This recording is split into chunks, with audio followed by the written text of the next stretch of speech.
जब भी आपके घर में कोई दावत हो या कोई पिज़्ज़ा पार्टी हो जिसके अंदर आपको मुख्तलिफ ज़ायकों के साथ और वो भी ढेरों लार्ज साइज़ पिज़्ज़ा को बनाकर और उन्हें बेक करना होता है, तो ऐसे में ख़वातीन परेशान हो जाती हैं। उनके लिए इतने सारे पिज़्ज़ा को पतीले के अंदर एक-एक करके स्टेप्स में बेक करना बहुत मुश्किल हो जाता है। सिर्फ़ इन्हें बेक करने में ही आपके घंटों किचन में ज़ाया हो जाते हैं। यहाँ तक कि ओवन होने के बावजूद भी आप ढेरों पिज़्ज़ा को इकट्ठे बेक नहीं कर सकते। तो ऐसा कुछ आज मेरे साथ भी हुआ कि अचानक से मेरे घर पर एक पिज़्ज़ा पार्टी का प्रोग्राम बन गया, जिसमें काफ़ी लोगों ने आना था। तो 1 घंटे के अंदर इतने सारे मेहमानों के लिए ढेरों पिज़्ज़े बनाकर फिर उन्हें बेक करना मेरे लिए किसी चैलेंज से कम नहीं था। लेकिन फिर क्या था, आपकी इस पाकिस्तानी बहन ने पिज़्ज़ा में हर एक की अलग-अलग पसंद को मद्देनज़र रखते हुए एक ऐसे नए अनोखे जुगाड़ से पतीले के अंदर 3 मुख्तलिफ ज़ायकों वाले और वो भी 1 नहीं, 2 नहीं बल्कि ढेरों लार्ज साइज़ पिज़्ज़ा को मिनटों में और एक ही बार इकट्ठा बेक करके सबको हैरान कर दिया।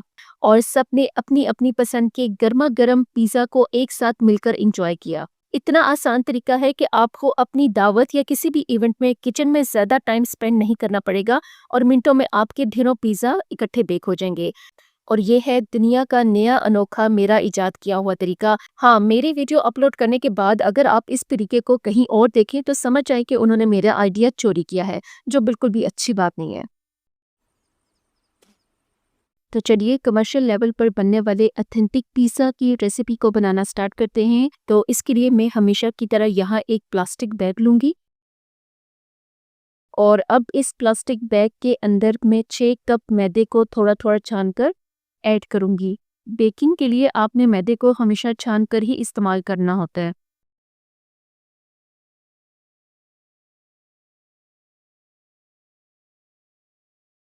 अब इस मैदे के अंदर 3 खाने के चम्मच खुश्क दूध शामिल करूँगी। तो अब मैं आपको अपना वो सीक्रेट इंग्रेडिएंट बताती हूँ जिसे पिज़्ज़ा डो में शामिल करने से आपको घर में बने हुए पिज़्ज़ा का जायका बिल्कुल बाजार जैसा या बड़े-बड़े famous pizza restaurant like Domino's, Cheezious, Italian वगैरह से मिलने वाले पिज़्ज़ा जैसा क्रीमी और यमी सब आएगा। तो उन फेमस पिज़्ज़ा वालों का यही एक सीक्रेट इंग्रेडिएंट होता है, तो उसका नाम है कोकोनट मिल्क पाउडर। जी हाँ, मैं यहाँ 3 खाने के चम्मच कोकोनट मिल्क पाउडर के मैदे में ऐड करूंगी। 2 चाय के चम्मच नमक ऐड करूंगी। 2 चाय के चम्मच इंस्टेंट खमीर। 8 खाने के चम्मच कुकिंग ऑयल।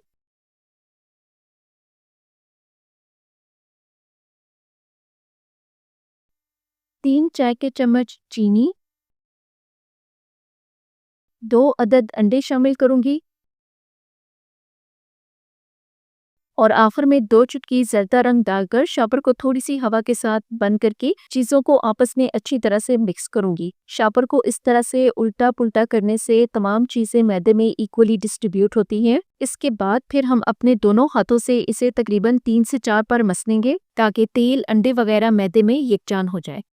तो यहाँ पर अब मिक्स करने के बाद मैदा जो है भुरभुरा सा हो गया है। अब 1 कप पानी को मैं मैदे के अंदर ऐड करूंगी और शॉपर को थोड़ी हवा के साथ बंद करके डाले हुए पानी को मैदे के अंदर अच्छी तरह से मिक्स करेंगे। तकरीबन आपका इसमें 1 मिनट से भी कम लगेगा और दोनों चीज़ें शॉपर के अंदर आसानी से मिक्स हो जाएंगी।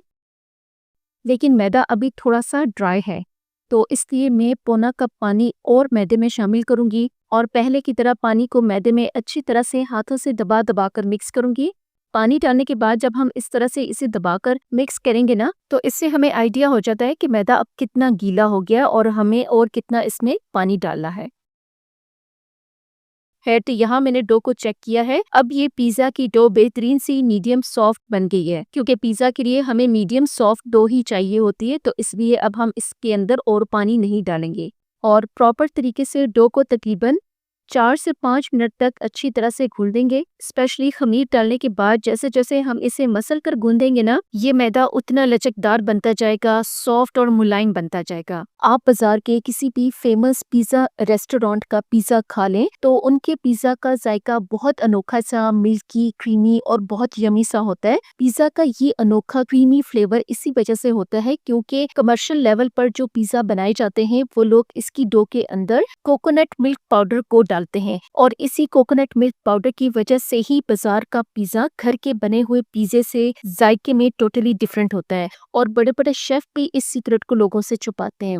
और मेरी वीडियो अपलोड करने से पहले तक 100% लोगों को पिज्जा के अंदर मेरे इस secret ingredient coconut milk powder के बारे में पता ही नहीं था। मैं बता नहीं सकती कि कोकोनट मिल्क पाउडर डालने की वजह से ये पिज्जा इतना कोई मजेदार, यमी और क्रीमी सा बनता है। तो देखिए, मैंने अपना अनोखा सीक्रेट आज आपके साथ शेयर कर दिया है। खैर, तो शॉपर के अंदर डो को 4 से 5 मिनट तक मुसलसल गूंदने से अब ये मुलायम बन चुकी है। अब इसे इसी शॉपर के अंदर ही टाइट बंद करके साइड पर रख दूंगी जब तक ये डो राइस नहीं हो जाती। और शॉपर का एक फायदा ये होता है कि डो का पता चलता रहता है, आप इसको बराह रास्त देख सकते हैं कि ये कितनी राइस हो चुकी है।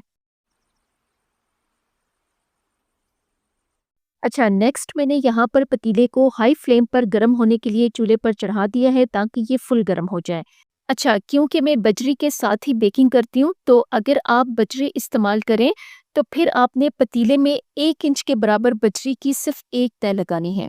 इससे ज़्यादा मोटी बजरी की तह नहीं लगानी। इस बजरी के ऊपर मैंने चूल्हे के स्टैंड को रख दिया है, लेकिन अगर आपके पास बजरी नहीं है या फिर आप बजरी इस्तेमाल नहीं करना चाहते तो कोई मसला नहीं। बस आपने करना यह है कि खाली पतीले के अंदर ही चूल्हे के इस स्टैंड को पतीले के दरमियान में रख देना है। तो पतीला हमारा तैयार है। ढक्कन लगाकर हम हाई फ्लेम के ऊपर पतीले को अच्छी तरह से प्री हीट करेंगे। पतीले को हम फुल गर्म करेंगे। जितना पतीला आपका अच्छी तरह से प्री हीट होगा तो बेक करते टाइम आपके पिज्जा के ऊपर एकदम ओवन जैसा अच्छा सा सुनहरा कलर आएगा। तो हमने मिनटों में डो को तैयार कर लिया है। जब तक ये राइस होती है तब तक हम जल्दी से चिकन तैयार कर लेते हैं। तो पिज्जा के लिए हम चिकन बनाएंगे, तो उसके लिए एक पैन के अंदर 1 खाने का चम्मच कुकिंग ऑयल ऐड करूंगी। इसके साथ ही 1 चाय का चम्मच लहसुन का पेस्ट भी शामिल कर दूंगी और लहसुन को नरम होने तक ऑयल के अंदर हल्का सा फ्राई करेंगे। तो लहसुन जब थोड़ा सा नरम हो जाएगा तो उस वक्त मैं इसके अंदर चिकन को शामिल करूंगी। अच्छा, यहाँ मेरे पास ये 1 मुर्गी का सीना है। तो पिज्जा के लिए मैंने चिकन को इस तरह से क्यूब्स में कट कर लिया था। चिकन को दरमियानी आंच पर पकाकर इसका अपना पानी ड्राई कर देंगे। अच्छा, तो जब चिकन का कलर इस तरह से चेंज हो जाएगा फिर हम इस चिकन के अंदर चिकन टिक्का मसाले का जो साशे मिलता है वो हम इसके अंदर शामिल कर देंगे, जिसके अंदर तकरीबन 2 से 2.5 खाने के चम्मच चिकन टिक्का मसाला होता है। अब 1 चाय का चम्मच बारीक पिसी हुई काली मिर्चें,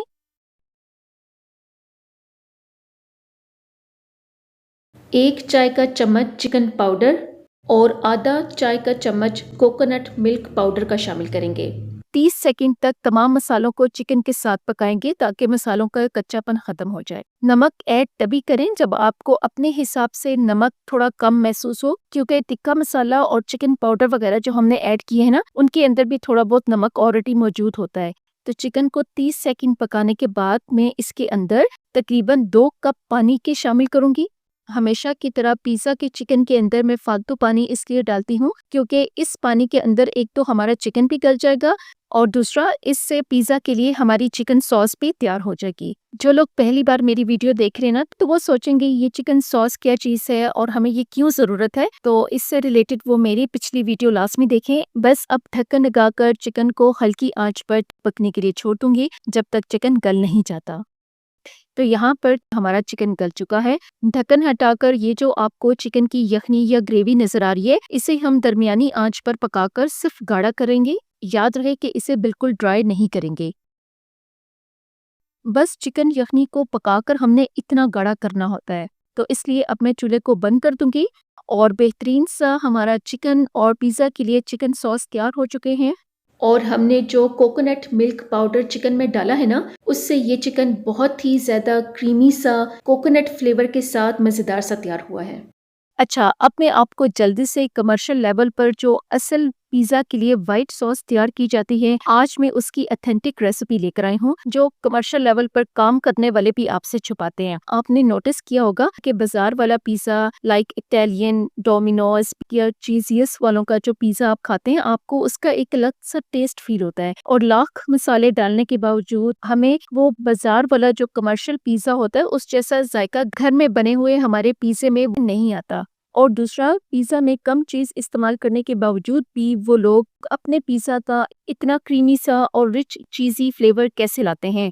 तो आज मैं आपको उन बड़े-बड़े फेमस पिज़्ज़ा वालों का वो सीक्रेट इंग्रेडिएंट बताऊँगी, जिसे आप अगर व्हाइट सॉस में डालेंगे ना, तो आपकी इंतहाई कम चीज़ इस्तेमाल होगी और आपके घर का बना हुआ पिज़्ज़ा किसी भी फेमस पिज़्ज़ा जैसा क्रीमी, मिल्की और रिच चीज़ी फ्लेवर के साथ बनकर तैयार होगा। खैर, तो कमर्शियल लेवल की ऑथेंटिक व्हाइट सॉस बनाने के लिए मैं एक पैन के अंदर सबसे पहले 1 खाने का चम्मच बटर ऐड करूँगी। अब इस बटर के अंदर 1 चाय का चम्मच लहसुन का पेस्ट डालकर हल्की आंच पर लहसुन को थोड़ा फ्राई करेंगे ताकि इसकी स्मेल वगैरह खत्म हो जाए। तो लहसुन जब सॉफ्ट हो जाएगा, फिर हम 1.5 खाने का चम्मच मैदा इसमें शामिल करेंगे और मैदे को हल्की आंच पर खुशबू आने तक भूनेंगे।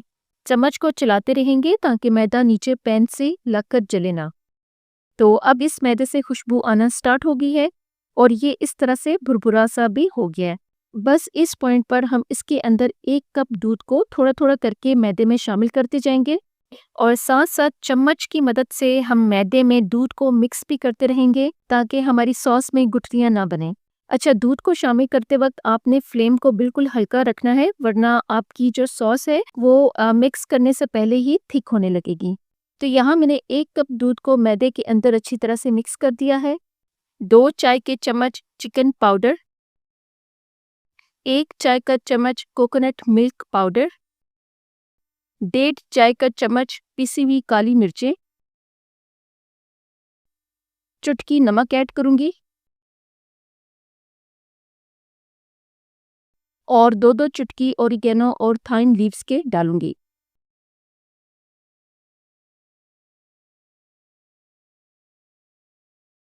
और तमाम चीज़ों को हल्की आंच पर अच्छी तरह से मिक्स करेंगे। अच्छा, मुझे ये सॉस थोड़ी इस वक्त थिक लग रही थी, तो मैंने आधा कप दूध मज़ीद इसके अंदर शामिल किया था। बस दूध को इसमें मिक्स करूँगी और फिर मैं चूल्हे को बंद कर दूँगी। इसकी कंसिस्टेंसी इतनी ही होनी चाहिए, अगर ज़्यादा पकाएँगे तो ये बहुत ज़्यादा थिक हो जाएगी। चूल्हे को बंद करने के बाद आखिर में हम इसके अंदर 2 से 3 खाने के चम्मच मेयोनीज़ के शामिल करेंगे, मिक्स करेंगे। तो लीजिए, हमारी बेहतरीन सी कमर्शियल लेवल की मज़ेदार सी पिज़्ज़ा के लिए व्हाइट सॉस तैयार हो चुकी है। मैं आपको गारंटी देती हूँ कि मेरे इस रेसिपी को ज़रूर एक बार ट्राई करिएगा। अगर आपको पिज़्ज़े के जायके में 100% फ़र्क ना लगा तो फिर आप मुझे कहिएगा। और देखिए, मिनटों में मैंने चिकन और व्हाइट सॉस तैयार कर ली है और शॉपर के इस जुगाड़ से मैंने इतने सारे पिज़्ज़ा की डो को भी मिनटों में तैयार कर लिया है। कम टाइम या फिर दावत वगैरह में ऐसे जुगाड़ जो हैं वो मुश्किल काम को बहुत आसान बना देते हैं। और इतने टाइम में हमारी डो भी शॉपर के अंदर बेहतरीन सी राइस हो चुकी है। इसे 1 से 2 बार मसलेंगे तो इसके अंदर की जो एक्स्ट्रा एयर होगी वो निकल जाएगी और डो भी शॉपर से अलग हो जाएगी। शॉपर से डो को बाहर निकालेंगे, खुश्क मैदा लगाकर इसका एक गोल पेड़ा बना लेंगे। माशाल्लाह से शॉपर के अंदर हमारी कितनी मुलायम सॉफ्ट सी डो कितनी आसानी से मिनटों में और बगैर हाथ, बर्तन और किचन काउंटर को गंदा किए बनी है और सिर्फ एक प्लास्टिक बैग के अंदर मशीनों से कई गुना बेहतर हमारी डो तैयार होती है। और डो बनाने का ये इतना साफ सुथरा तरीका है कि जिस शॉपर के अंदर हमने डो गूंदी है, यहाँ तक कि वो भी गंदा नहीं हुआ। खैर, तो पेड़ा बनाने के बाद अब इस डो को मैं 3 बराबर हिस्सों में कट कर लूंगी और 2 हिस्सों को उठाकर मैं वापस से उसी शॉपर के अंदर बंद करके रख दूंगी ताकि हमारी डो सॉफ्ट रहे और ये ड्राई ना हो। अब डो का जो हिस्सा हमने बाहर रखा था उसका एक गोल पेड़ा बना लूंगी। तो यहाँ मैंने बाकी की जो डो के हिस्से थे उनके भी दोनों पेड़े बना लिए। इस तरह से ये हमारे टोटल 3 पेड़े बनकर तैयार हो चुके हैं। नेक्स्ट मैं क्या करूंगी कि बारी बारी हर एक पेड़े को खुश्क मैदा लगाकर इन्हें गुलाई में बेलन से बेल लूंगी। नॉर्मल पिज्जा डो की जो थिकनेस होती है ना, हम इन्हें उतना ही बेलेंगे, ना बहुत ज्यादा मोटा बेलेंगे और ना ही बहुत ज्यादा पतला, बस दरमियानी थिकनेस जितना बेलेंगे। तो यहाँ मैंने लार्ज साइज में जो पिज्जा बेस है उसे बेल लिया है और जो हमारी बेकिंग ट्रे थी उसे मैंने थोड़ा सा ऑयल और खुश्क मैदा सब जगह फैलाकर लगा दिया था। अब इस पिज़्ज़ा डो को उठाकर इस बेकिंग पैन में सेट करके रखूंगी। तो इसी तरीके से यहाँ मैंने तीनों पेड़ों को बेलकर इनको बेकिंग पैन में सेट करके रख दिया है। नेक्स्ट पिज़्ज़ा डो के एजेस बनाने के बाद मैं नाइफ की मदद से इस तरह से पिज़्ज़ा डो को प्रिक करूंगी। प्रिक करने से हीट जो है वो डो के दोनों तरफ पास होगी और जो हमारी पिज़्ज़ा बेस है वो अच्छी तरह से कुक होगी। अच्छा, अब नेक्स्ट मैं 3 डिफरेंट फ्लेवर्स की पिज़्ज़ा बनाऊँगी और इन तीनों को एक ही बार इकट्ठा पतीले के अंदर बेक करके भी दिखाऊँगी। घर के अगर अफ़राद ज़्यादा हैं तो हर एक की पसंद भी डिफरेंट होती है, तो फिर इकट्ठे पिज़्ज़ा बनाना थोड़ा मुश्किल होता है। तो आज मैं पतीले के अंदर ऐसा ज़बरदस्त तरीका बताऊँगी ना कि डिफरेंट फ्लेवर्स के पिज़्ज़े इकट्ठे बनेंगे और घर के सभी अफ़राद जो है वो इकट्ठे अपनी-अपनी पसंद का गरमा-गरम पिज़्ज़े जो है वो एक साथ एन्जॉय करेंगे। खैर, तो अब मैं सबसे पहले इस पिज़्ज़ा के ऊपर व्हाइट सॉस को सब जगह पर फैलाकर लगा दूंगी और यकीन जानिए कि जब आप मेरी इस सीक्रेट व्हाइट सॉस से पिज़्ज़ा बनाएंगे ना तो आपको डोमिनोज, चीज़ियस वगैरह जैसे पिज़्ज़ा वाला फ्लेवर ही घर पर बने हुए पिज़्ज़े में मिलेगा और मैं गारंटी देती हूँ कि आप महंगे पिज़्ज़ा खरीदना छोड़ देंगे। इस पिज़्ज़ा पर हम केचप बिल्कुल नहीं लगाएंगे क्योंकि जो कमर्शियल लेवल पर जो पिज़्ज़ा बनता है ना उसका फ्लेवर इसलिए डिफरेंट होता है कि वो केचप यूज नहीं करते, अलग से डिप के तौर पर वो केचप को बाद में यूज करते हैं लेकिन वो केचप को पिज़्ज़ा के ऊपर नहीं लगाते। तो इसलिए इस पिज़्ज़ा को हम मेरी सीक्रेट व्हाइट सॉस से ही बनाएंगे। खैर, तो नेक्स्ट अब मैं इस व्हाइट सॉस के ऊपर चिकन टिक्का को ऐड करूंगी। चिकन को ऐड करने के बाद मैं कटी हुई शिमला मिर्चें और टमाटर भी ऐड करती जाऊंगी और आखिर में मेरे पास ये पिज़्ज़ा चीज़ है, इसको सब जगह पर ऐड कर दूंगी। आप अपनी पसंद की मोज़रेला या चेडर चीज़ को भी यूज़ कर सकते हैं। तो यहाँ पर हमारा एक व्हाइट सॉस पिज़्ज़ा तैयार हो चुका है जो आप बड़े बड़े रेस्टोरेंट और बाजार से खरीदते हैं। जब आप खाएंगे ना तो यकीन करें कि इसका फ्लेवर आपको बाकी पिज़्ज़ा से टोटली डिफरेंट फील होगा। नेक्स्ट अब बाकी के दोनों पिज़्ज़ा को भी तैयार कर लेते हैं। मैं क्या करूंगी कि इन दोनों पिज़्ज़ा के ऊपर मैं केचप लगाकर इसके ऊपर व्हाइट सॉस लगा दूंगी और बाकी सारे वही स्टेप्स होंगे। चिकन ऐड करेंगे, वेजेस को ऐड करेंगे और चीज़ ऐड करके हमारे दोनों पिज़्ज़ा जो है वो तैयार हो जाएंगे। आखिर में मैं क्या करूंगी कि इन दोनों में से किसी एक पिज़्ज़ा के ऊपर मैं चिकन सॉस को सब जगह पर फैलाकर लगा दूंगी, जिसके बाद यहाँ पर हमने 3 डिफरेंट फ्लेवर्स के साथ पिज़्ज़ा को तैयार कर लिया है। एक व्हाइट सॉस के साथ है, एक चिकन सॉस के साथ है और एक के ऊपर हमने चिकन सॉस को ऐड नहीं किया। वो नॉर्मल रेगुलर जो पिज़्ज़ा बनता है हर घर में वो वाला पिज़्ज़ा है। अब इन तीनों डिफरेंट फ्लेवर वाले पिज़्ज़ा को हम एक साथ इकट्ठे बेक करेंगे, वो भी सिर्फ एक पतीले के अंदर, जिसके अंदर आप हमेशा से यूट्यूब पर देखते आए हैं कि एक पतीले के अंदर एक वक्त में सिर्फ एक बड़े साइज का पिज़्ज़ा ही वो लोग मुश्किल से बेक कर पाते हैं। लेकिन मैं यूट्यूब की तारीख में ऐसा नया अनोखा पतीले के अंदर बेकिंग करने का तरीका इंट्रोड्यूस करवाने जा रही हूँ जो आपको दुनिया की किसी भी यूट्यूब वीडियो के अंदर ढूंढने से भी नहीं मिलेगा। ये तरीका सिर्फ आपको मेरे चैनल पर ही मिलेगा क्योंकि पतीले के अंदर इकट्ठे इतने सारे पिज़्ज़ा को एक साथ बेक करने का मेरा इजाद किया हुआ तरीका है। खैर, तो हमारा पतीला अच्छी तरह से फुल गर्म हो चुका है। अब ट्रिपल बेकिंग मेथड के लिए हमने करना क्या है कि बजरी के ऊपर जो स्टैंड पड़ा हुआ है उसके ऊपर हम पिज़्ज़ा की एक ट्रे को उठाकर आराम से रख देंगे। अच्छा, अब दूसरी पिज़्ज़ा ट्रे को रखने के लिए मैंने यहाँ एक नॉर्मल गत्ता जो हर घर में होता है, जो बच्चों के रजिस्टर वगैरह का सॉफ्ट कवर होता है या फिर शान या नेशनल के मसाले जिन डब्बों के अंदर पैक होकर आते हैं ना, आपने वो गत्ता ले लेना है और उन्हें इस तरह से गोलाई में फोल्ड करके धागे से बंद कर लेना है। जिस तरह आप वीडियो में देख रहे हैं ना, आपने भी इस तरह इन्हें फोल्ड करके सर्कल बना लेना है। बस इस तरीके से मैंने जो बॉक्स के कवर होते हैं ना उनसे 3 सर्कल बना लिए हैं और पतीले के अंदर इन्हें पहली वाली जो बेकिंग ट्रे है उसके साइड पर फासले से इस तरह से रख दूंगी। आपके पतीले या बेकिंग पैन के दरमियान जितना फासला है ना, आपके ये गत्ते के सर्कल इतने होने चाहिए जो आसानी से इनके दरमियान में फिट आ जाए, ताकि जब हम दूसरी बेकिंग ट्रे को इनके ऊपर रखें तो ये हिले ना। और ये जो गत्ते के 3 सर्कल हमने बनाए हैं ना, ये जो हमने पहली पिज़्ज़ा ट्रे रखी है उससे ये 3 इंच ऊंचे होने चाहिए, यानी पहली और दूसरी पिज़्ज़ा ट्रे के दरमियान 2 से 3 इंच का गैप होना चाहिए। दूसरे स्टैंड को उठाकर इन सर्कल के ऊपर सेट करके रखूंगी, जैसे आप वीडियो में देख रहे हैं। आप देख सकते हैं कि स्टैंड के जो नीचे 3 अदद इसके जो स्पॉट्स हैं वो इन तीनों गत्तों के सर्कल के अंदर बहुत आराम से फिट आ गई है। अब इस स्टैंड के ऊपर मैं दूसरी पिज़्ज़ा ट्रे को रखूंगी और तीसरा स्टैंड रखने से पहले मैं दोबारा से 3 गत्ते के सर्कल बनाकर इन्हें नीचे वाले सर्कल के अंदर जो है वो थोड़ा सा फिट करके रखूंगी, ताकि दूसरी और तीसरी बेकिंग ट्रे के दरमियान भी 2 से 3 इंच का गैप रहे। अगर इन तीनों पिज़्ज़ा ट्रे के दरमियान गैप नहीं हुआ तो बेक होने से जब पिज़्ज़ा फूलेगा तो वो खराब हो जाएगा। तो लीजिए, मैंने इस पतीले के अंदर एक ही बार में और वो भी 3 लार्ज साइज के पिज़्ज़ा को बेक करने के लिए रख दिया है। तो इसे कहते हैं दुनिया का नया अनोखा पतीले के अंदर बेकिंग करने का तरीका। जो बोला था वो करके भी दिखाया है। अब ढक्कन लगाकर मैं पिज़्ज़ा को तकरीबन 10 से 15 मिनट के लिए पतीले में बेक होने के लिए रख दूंगी। और सबसे ज़रूरी पॉइंट, जो फ्लेम है आपका इतना होना चाहिए जो बामुश्किल से पतीले के बॉटम को टच करे।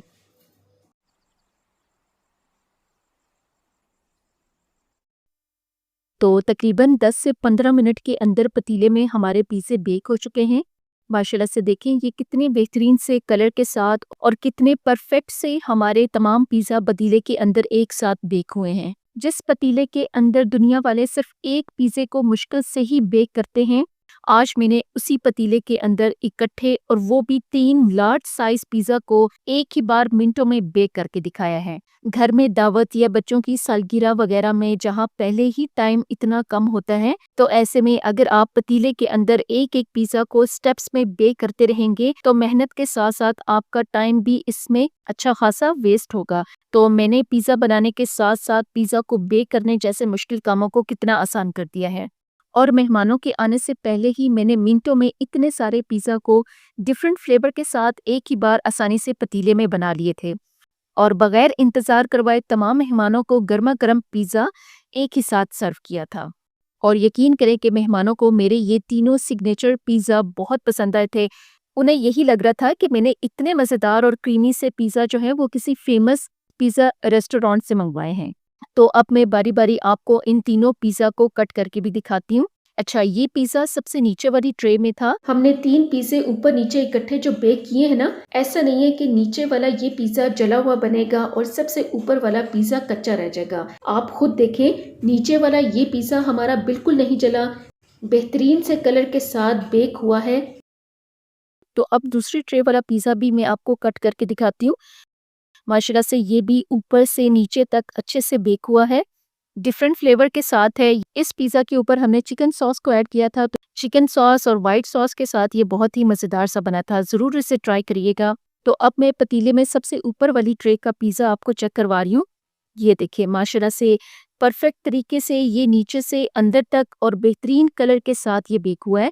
और माशाल्लाह से ट्रिपल बेकिंग मेथड से हमारे तीनों पिज़्ज़े बगैर ओवन के सिर्फ एक पतीले के अंदर एक जैसे बराबर गोल्डन कलर के साथ और बेहतरीन से बेक हुए हैं। कोई कच्चा नहीं है, सॉफ्ट और फ्लफी बनकर तैयार हुए हैं। और जो ऊपर वाला पिज़्ज़ा था, ऐसा नहीं कि वो कच्चा है, वो देख लें अंदर तक ये अच्छे से कुक हो चुका है। मैं आपको बता नहीं सकती कि सिर्फ एक कोकोनट मिल्क पाउडर डालने की वजह से ये बहुत क्रीमी, यमी और मज़ेदार से बने थे। जायके में आपको ये किसी भी फेमस पिज़्ज़ा या बाजार से मिलने वाले पिज़्ज़ा से कम नहीं लगेंगे। और जो कोकोनट मिल्क पाउडर हमने पिज़्ज़ा बेस में और वाइट सॉस में डाला था ना, इस वजह से पिज़्ज़ा में कम चीज़ के बावजूद भी बहुत क्रीमी और रिच चीज़ी फ्लेवर आ रहा था। तो ज़रूर ट्राई कीजिएगा और अपनी दुआ में याद रखिएगा।